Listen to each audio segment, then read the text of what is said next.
Okay, we're back in the same room. Yes, we are. That's exciting. Yes, it's been a minute. How many books did you read this week? This week I finished 3 books, and I'm in the middle of 2. Oh, okay.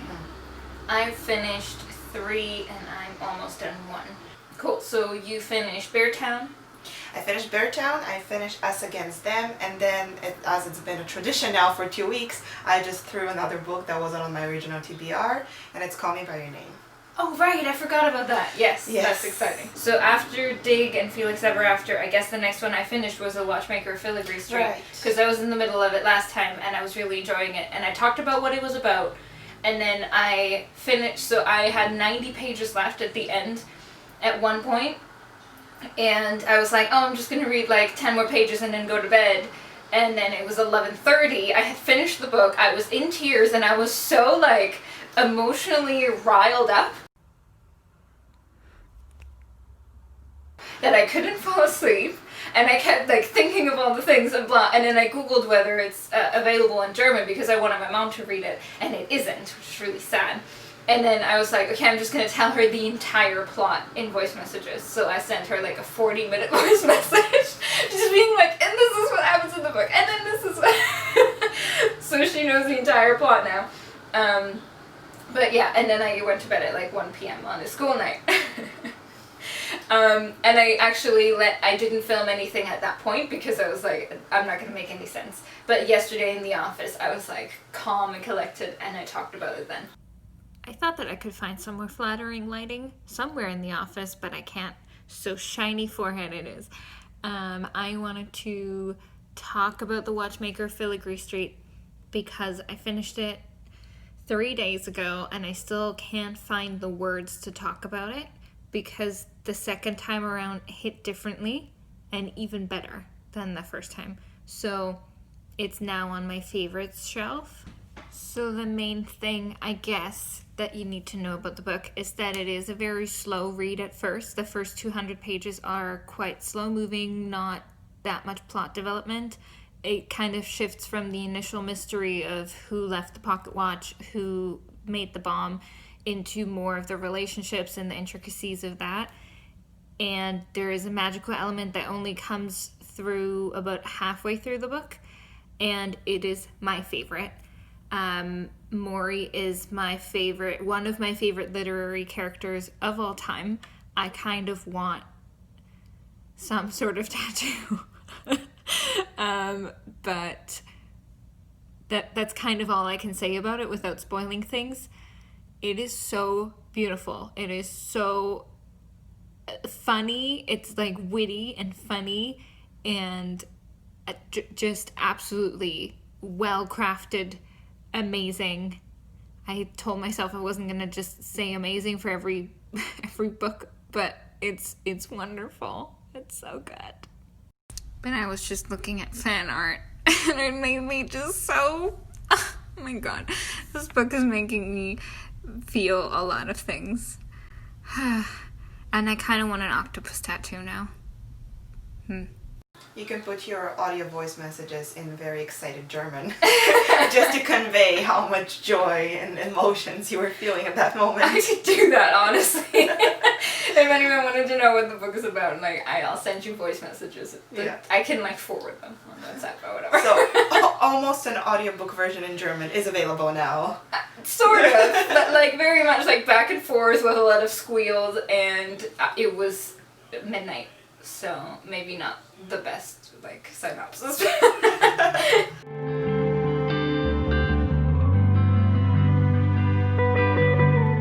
What's the first one that you finished? So I finished Beartown. I had moments and thoughts, and those are only the ones that I was quick enough to like grab and put it there, because I was listening to the audiobook while I was just checking the beautiful quotes. Mm-hmm. I forgot this was in the book, but how amazing it is. If you're honest, people may deceive you. Be honest anyway. If you're kind, people may accuse you of selfishness. Be kind anyway. All the good you do today will be forgotten by others tomorrow. Do good anyway. So many. And then after it's not that it's the end is not beautiful. It's like the end is pretty much just every word. Yeah. Every word is so great there. This book has everything. I made a mental list in my head, and it has the representation of athletes and how they are just put on a pedestal when they can't do anything wrong, and everything is justified. They have the misrepresentation of women, both Maya and younger women, and how they're sexualized and how they're just there for the pleasure of the hockey team, and also representation of different types of women as the working mother. All the other hockey mothers that are judging the working mother. Yeah. She wants to pursue a career, but she also has a colleague who doesn't have a family. She's only going for a career. So you really have all the varieties of different paths a woman can choose in that book. You have your gay representation, as minor as it is, but it's still there. And what girls are taught to grow up and versus boys, how they don't have a hockey team, the community as a whole, the beautiful parts of the community, how they always stick together for each other, and then also how that just causes so many flaws in the way they look at things. There's race in it. Yeah, I was gonna say, like, there's an immigrant family. Yeah, there's the immigrant family, and Ahmed, who grows up there, and he's being called like a terrorist, or just for the color of his skin. Yeah, it really pretty much covered anything. I don't think there was maybe not an eating disorder, not directly maybe, but one of Ahmed's friends apparently was a little bit bigger than the other boys, so he was teased for his weight or whatever. So there are elements of pretty much everything that a teenager goes through, that a family goes through, and there was one point, and maybe I'll look for it while you talk about the next book. So Maya has a younger brother. When things happen to Maya, they forget that her younger brother exists, and this just continues the theme where the last child is completely forgotten in the midst of everything, and it literally says it somewhere. Oh, and then there was the passage just about the coffee. Remember how everything in this town. So they're saying there's a smell of fresh coffee coming from their neighborhood window. God, how Kira used to sigh about all the coffee when the family moved to Beartown. Coffee, coffee, coffee. Don't people do anything but drink coffee here? She grumbled to Peter, and Peter shrugged and said, they just want to show you that they like to be your friends. It's hard to say, can I be your friend? It's much easier to say, would you like coffee? Aww. And and that's a huge theme that when they represent during the time when things are happening to her family, and she's like, there was no one was outside, no one was asking me for coffee. While the other character that is being accused of something, and his mother is being asked for coffee every single time because they see him as the victim versus the girl. And it's just like a huge representation of the things. Amazing. It covers everything. It has everything. It's written in a beautiful way where it's very, very simple, as if he's explaining something to a child, and yet it's so just blissful and meaningful, and just leaves you like with a lingering taste of like, huh. And like small town stories are so special in that way too. It's so special, honestly. It just makes you want to live there, but also at the same time being, thank God I'm living in a huge city that nobody knows me, nobody knows my family, nobody knows where my family came from, and whether they're here for 20 years or 5 months, it doesn't make a difference how people treat me. Yeah, so it's very, very special. I can just insert what I said about No Matter the Wreckage, because I feel like poetry is so hard to talk about. It's like very personal.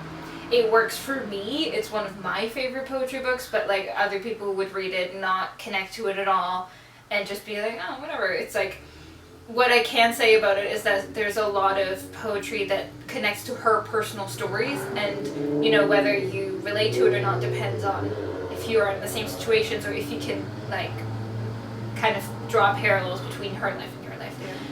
But I think it's amazing, and I also read some quotes in the office. Hello, I wanted to check in about No Matter the Wreckage by Sarah Kay, which is a poetry book that I started on Friday, and I'm just finishing it up now.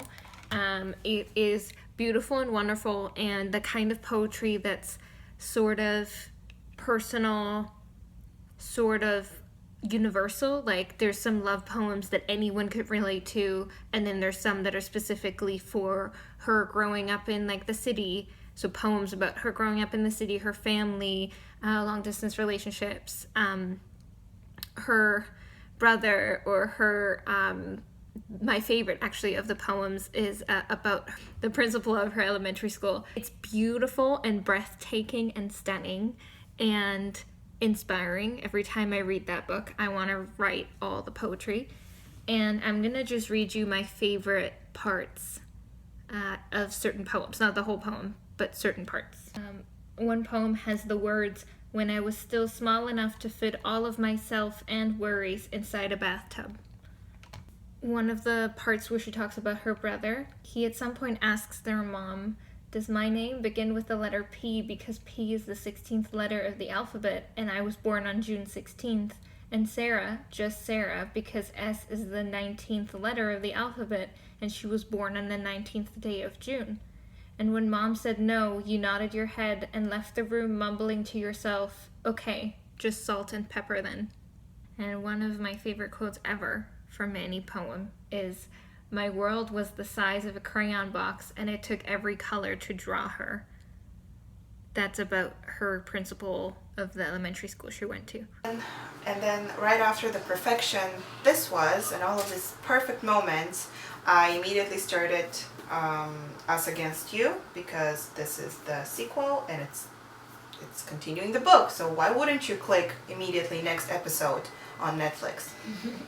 No, I don't think it was intended to be read immediately after, like picked up the moment you finish this book, because it does that thing where a lot of series books do. They just recap what happened in the past, but it's really unnecessary, I think, because it's done in a manner where sometimes it feels like there were passages from the book that were copy pasted into the second book in the exact same language, the exact same way. And I was like, but that doesn't hit the same the second time you read when you already know what happened.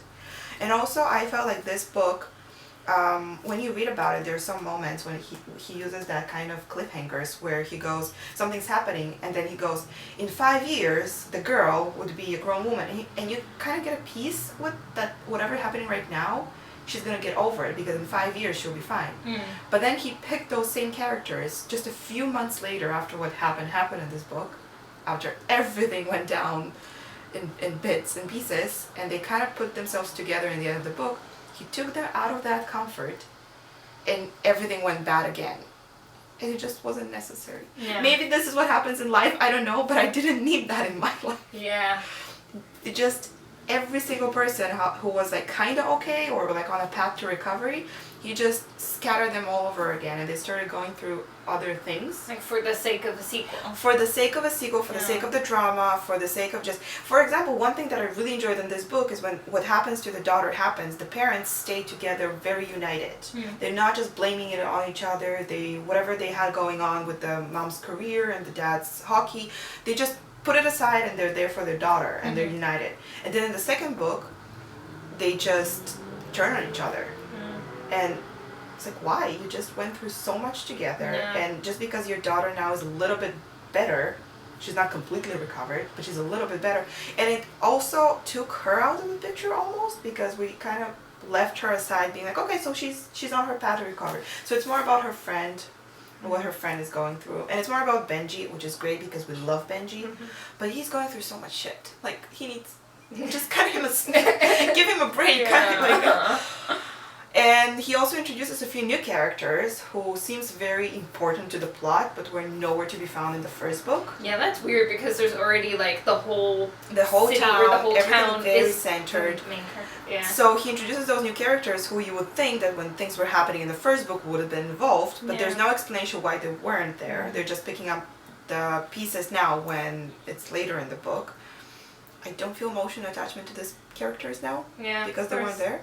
Yeah, that's weird. And it is just a duology, so that was the end of the series, right? I think so. I haven't seen anything coming up after, and it was just so political as well. It really went into a lot of politics, a lot of what's going to happen to the town and economy, and because there's a politician as one of the characters, and what games he's playing on how to put Beartown against this other city they're living in.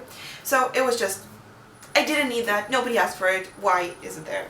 And the only other book that I finished was With a Fire on High, which I talked about yesterday when I finished it very late at night, and I have a clip with a cat.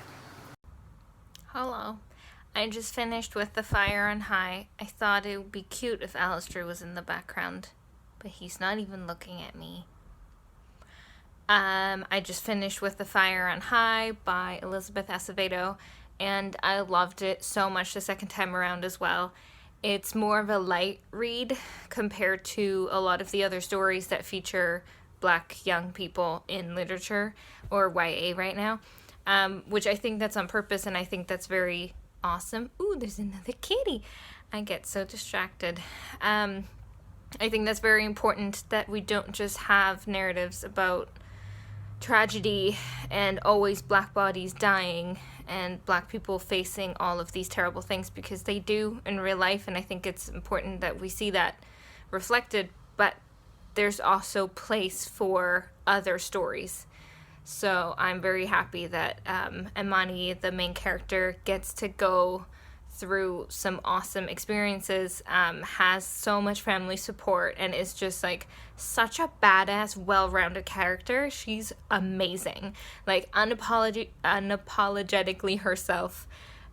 She isn't ashamed of being a teenage mom, you know, having made the decisions that she has, and just such a good book. Still made me cry in the end, so it's still, you know, emotional and all that kind of thing, but I think it is wonderful. It's kind of a fun read too, because the main character has such a passion for cooking that you kind of just feel, you know, all the magic that goes into the food, so I'm a big fan. There's my cat.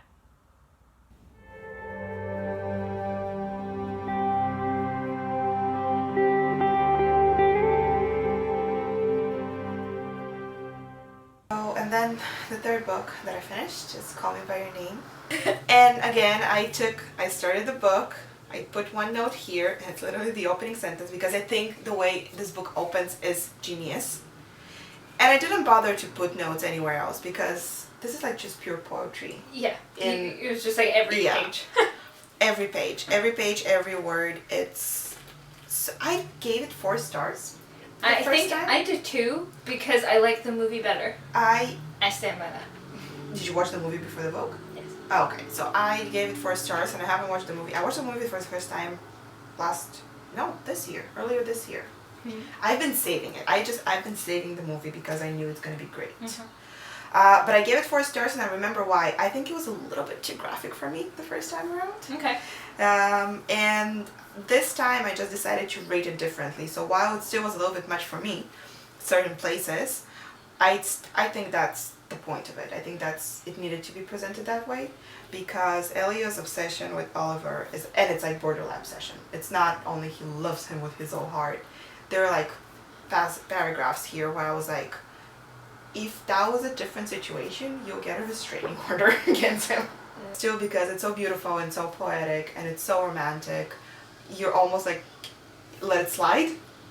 Yeah. But some things were just like a bit much. I didn't like the internalized homophobia in the book, because it was so much shame and guilt and so much like self-hate that like I was like, baby, no, love yourself, you know. And then in the movie you get a tiny bit of that in glimpses when he cries and all that kind of stuff, but you get so much of the good stuff, and I'm so much happier with how it's presented in the movie, where it's fine, you can just love him, like, no, absolutely. You know? And also I don't understand why, because his parents are okay.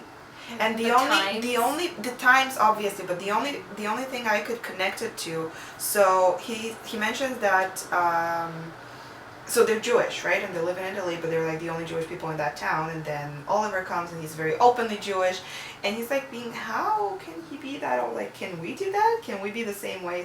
So the only parallel I could take is like he feels shame, or like not shame, but some sort of being secretly Jewish almost. And then that layers on top of being like, well, maybe if I'm also gay or bisexual or whatever, then it's just gonna be on top of everything else. Yeah. So that's the only place I can find, because his parents are okay with him. They're always being like very encouraging, very open, almost like pushing them together at some point, at certain points. I forgot that the ending was different than the movie. Yeah. So that's I almost like it better the way it ended in the movie. Yes.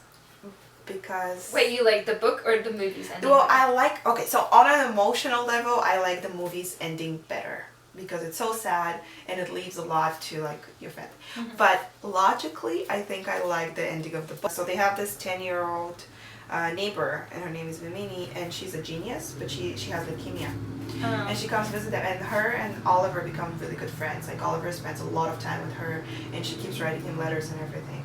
And I feel like that was such a very it was a very touching moment to show that Oliver is not just, because we only see Oliver through Elio's eyes, and first we think he's arrogant or like doesn't care or whatever, the movie star. But it has like such a what? Nothing. I was just thinking of the scene with the eggs, where he like cracks the egg and he's like. As usual, I just went into how the book made me feel instead of explaining what it's about. I mean, I think that's okay. Assuming people don't know, it's set in the 80s. It's about a 17-year-old Elio. He's romantic, he's a weird boy, he doesn't know what he likes or what he wants. He just sits in that beautiful house in Italy all day and just writes music. And transcribes music. They have this beautiful summer house in Italy, and they're this intelligent family, and they host students over during the summer period, and it's a love story. And just such a beautiful setting. I'm currently reading The Curious Incident of the Dog in the Nighttime, which it seems like all my TBR books are just the longest freaking titles. Like The Smell of Other People's Houses and this and very that. pretentious. That's okay. We'll forgive you. Which is, we talked about this before, but it's an autistic boy who wants to solve the mystery of who killed his neighbor's dog. And then there's sort of a second thing that you suspect in the beginning, and then, you know, it's just him writing the book. It's very meta because he writes the book and the story too, and he's like, and then I showed this book to my teacher, and she read it, and she said it's really good, and I should keep going. So, like, it breaks a lot of, like, rules, I guess.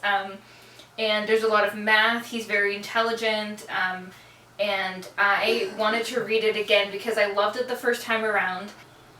And I kind of wanted to reread it to see if it was holding up because it was published in 2004 or 2003.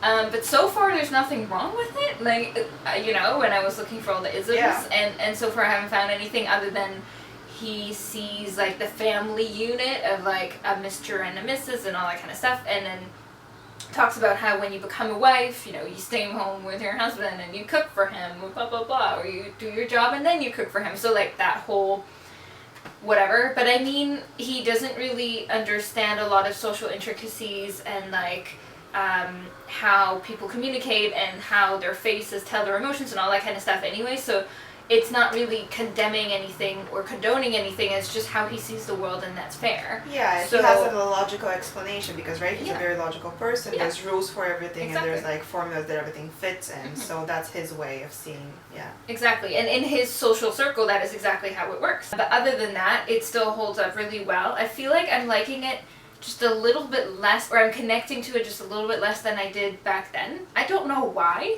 because he's a very interesting and dynamic character, and I love all the math, and I love his support system, like, at school.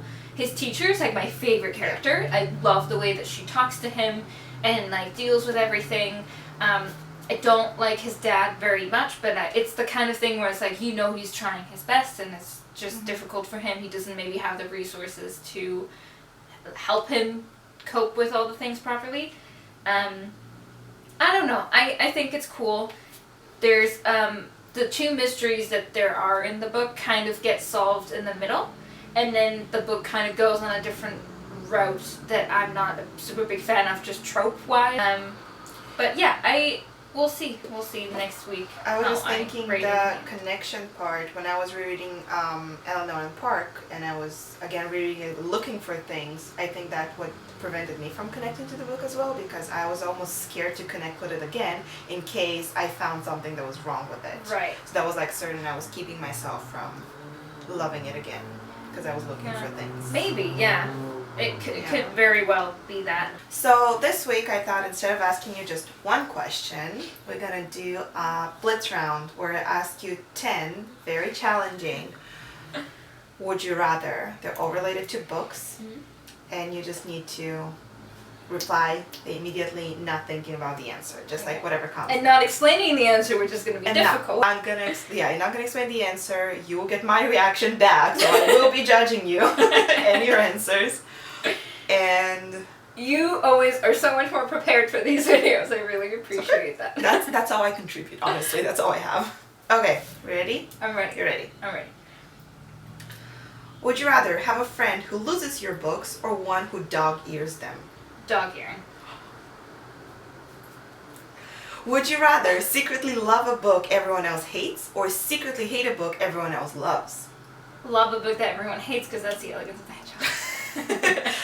Would you rather have dinner with your favorite author or your favorite character? Character. Ronan. I want to be a fly on the wall for that dinner. Would you rather have every word of your favorite novel tattooed on your skin or always playing as an audiobook in the background for the rest of your life? The tattoo one, because I want to do that anyway. Okay, great. Would you rather live in your favorite fictional world for just one day or be able to visit said fictional world whenever you want, but only as an observer? The observer one. Yes. Would you rather have the ability to read minds, but never be able to read another book, or live as you are and keep everything the same? I don't want to read minds. It's fine. You don't want to read people as if they were a book? No. Okay. Would you rather read a novel based on the true story of someone you know, or a fictional novel where one of the characters is based on you? Oh, damn. The second one, because I'm narcissistic. Would you rather read a book that is plot-driven or character-driven? Character-driven. Would you rather forget all your favorite series and discover them all over again, or remember all the details of every single book you ever read? Forget and read it again. Okay. Would you rather live your favorite character's worst nightmare, or spend a day as your least favorite character? Least favorite character. Oh, who's that? I don't know. Otherwise it'd be like Ronan's nightmare. I don't want to live Ronan's nightmare. It's literally his nightmare. Exactly. Yeah, I'll be dead. So. Okay. That's it? I have a bonus question. Okay. You have to answer quick. No thinking. Paperback or hardcover? Paperback. Okay. Paperback. Paperback. Yes. Great job. Very clearly. You did great. They were awesome questions. Okay. Thank you. That is so cool.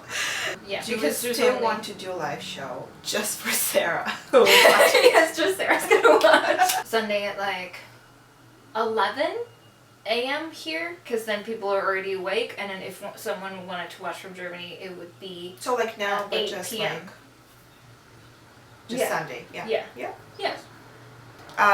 Sarah, who promised to watch her live, actually just joined YouTube, BookTube specifically, and has her own channel now. Yes. So we're gonna put her video. I can put it in the cards. That's a thing that I can do, and it's in that corner, I'm pretty sure. And down in the description, so check her out. She's very pretty and very intelligent and very awesome. So She's very well spoken. Yes, I like yeah. the way I like her thoughts on books, Mhm. and I'm looking forward to more videos from her. Totally. So check her out. This week's emoji. I didn't see a single hair emoji in the previous No, Chelsea videos. posted one. Oh, just a couple. Thank days ago. God for Chelsea. Thank God for Chelsea. A mermaid. Mermaids, Let's do yes. a mermaid because of the thing. Yes. Put the mermaid emoji if you made it to this point. Or merman. Or merman. Yeah. Yeah. Okay. Mer person. Put a mer person. That rolls right off the tongue. A mer person. We'll do that. Awesome. Thank you for watching. The little mer person. Bye.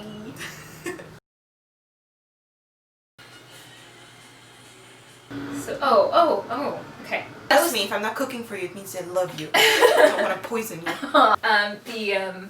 His first reaction was, I declare bankruptcy. Exactly. I tried interviewing Alistair earlier. It didn't go well. No. He just didn't finish any books. That's okay. Yeah, he's not much of a reader. The head. The head is the most important part of your body.